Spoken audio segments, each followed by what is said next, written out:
North Korea took some time away from not feeding its own people and torturing government critics to threaten the United States with nuclear war. According to North Korean state media, a foreign ministry spokesman today said Kim the Younger's regime will, quote, exercise its right, unquote, to carry out a preemptive nuclear strike on Washington, D.C., which he called the headquarters of the enemy. The new rhetoric came just hours before the United Nations Security Council voted to hit North Korea with new economic punishments. This is the Security Council's fourth round of pressure on Pyongyang, and it's a direct response to North Korea's recent underground nuclear test. Of course, we've heard threats for years and years and decades before from the North Koreans, and the experts say North Korea still doesn't have a device that's small enough to fit on a ballistic missile that's capable of hitting the United States. The Fox Report's chief correspondent Jonathan Hunt has the news from the United Nations this afternoon. How seriously are U.S. officials taking this threat? Well, seriously, Shep, in the sense that they do not like being threatened by anyone, least of all an unpredictable, dictatorial man like Kim Jong-un armed with nuclear weapons. But at the same time, U.S. officials appear confident that North Korea is in no position to carry out its threats. Listen. The United States is fully capable of defending against a DPRK ballistic missile attack. Furthermore, we are continuing to upgrade our ballistic missile defense capabilities. We remain firmly committed to the defense of the Republic of Korea and Japan and the maintenance of regional peace and security. Now, despite the long-range missile launch that North Korea carried out back in December, most experts say they are at least 2 years, probably more like 5 years, before they can put a nuclear warhead on any missile that could possibly reach and strike Hawaii, for instance, or Alaska, or the U.S. lower 48. Shep. Jonathan, does anybody anywhere think these sanctions might make a difference?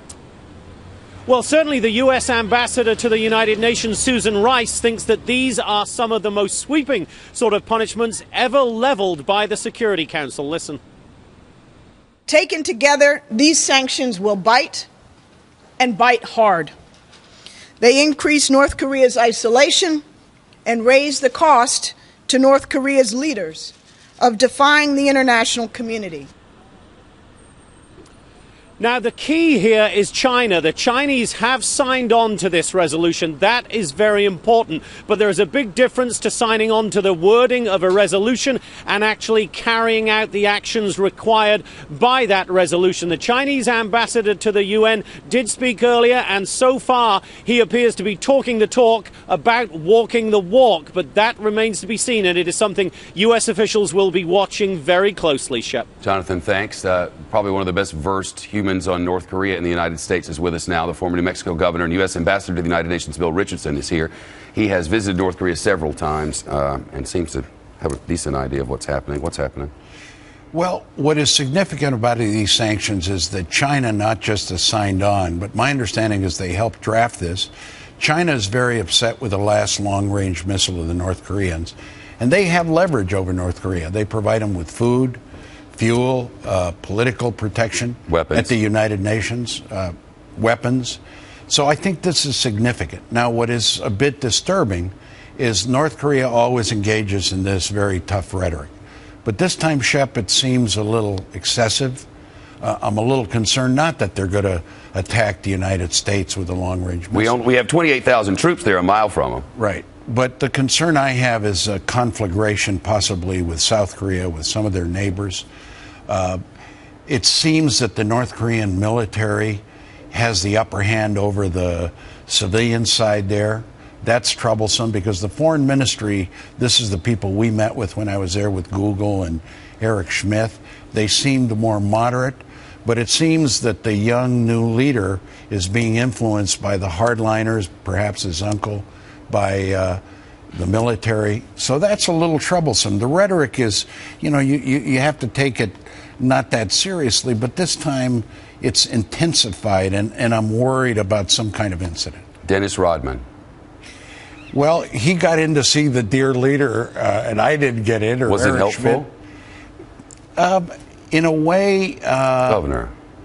In a way, you know, Shep, not just our diplomats, our officials should do foreign policy. I think there's opportunities for celebrities, He's a great sports guy. stars. Well, I don't He's know my Rodman. friend.